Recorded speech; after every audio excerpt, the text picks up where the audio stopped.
জীবন নিয়ে কিছু অসাধারণ কথা।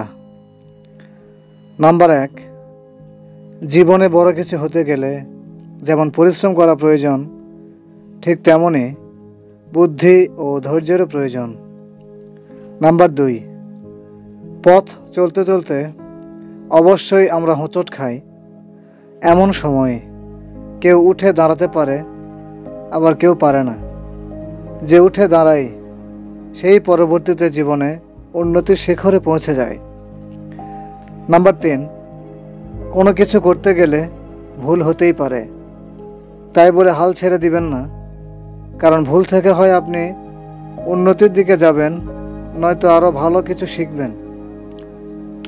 নাম্বার 4, এই পৃথিবীতে কেউই নিজের 1 ইঞ্চি জায়গাও ছেড়ে দেয় না। নিজের জায়গা নিজেকে তৈরি করে নিতে হয়।